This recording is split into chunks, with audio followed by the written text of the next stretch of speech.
begins with breaking news.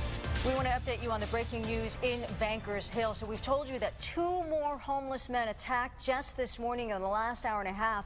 Police just handcuffed a man in Bankers Hill and put him in the back of a police cruiser. He matched the description from a witness there, and this all may be connected to the attacks of 2 homeless people this morning, and perhaps even more than that. 10 News photojournalist Paul Andrick, live in our 10 News breaking news tracker. What's the latest, Paul?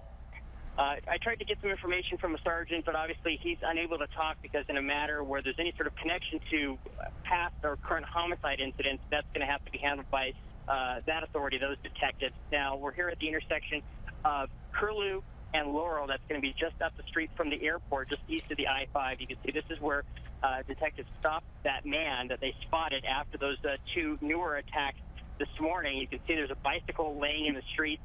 They have his property on the hood of a car. He's actually in the back of a police car. He's wearing a baseball cap, and he has some gloves on. Let me see if I can. I'm not sure which car they put him in here, but detectives obviously have shut off the area. They've closed off and taped off the entire intersection here, and they look like they're going to be here a little while. Yeah, all right, Paul, thank you very much. We want to let people at home know that San Diego Police will be holding a news conference here in the next couple of minutes to update us on this investigation. There's a closer look at the suspect that Paul just shot and is showing us here in the last few minutes there. He matched the description. The witness said that he was on a bike wearing gloves and had a backwards hat. They stopped this man and questioned him and cuffed him right now. So as Virginia mentioned earlier, he is now detained, and we'll let you know what police tell us in the next few minutes. Renee.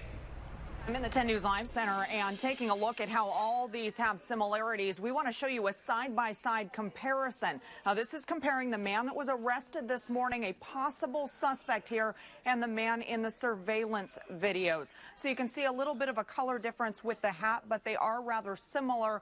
There's a lot of similarities you can draw from these 2 side-by-sides. The man on the right is the man arrested this morning. The man on the left, of course, in the surveillance video. We're going to continue to follow these details. Police are about to speak on the latest incident any moment now. We're going to bring you that live as well. Guys, back to you in the studio. All right, thank you, Renee. So let's get you up to speed on the 2 attacks just this morning in the last hour and a half. In case you're just joining us, the first one was at 2nd and Cedar. That is downtown near Little Italy.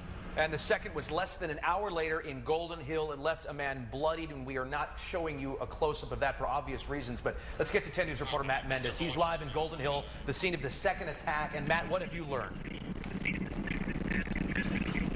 Well, Jason, we're actually driving to the other side of the crime scene, to 17th and C Street, because this is where police are expecting to give us updates shortly here. And I want to show you video. This is the latest attack. This is the exclusive video from our 10 News breaking news tracker. This homeless man was asleep underneath the 5 freeway when someone just came up and beat him really, really bad, leaving a pool of blood behind.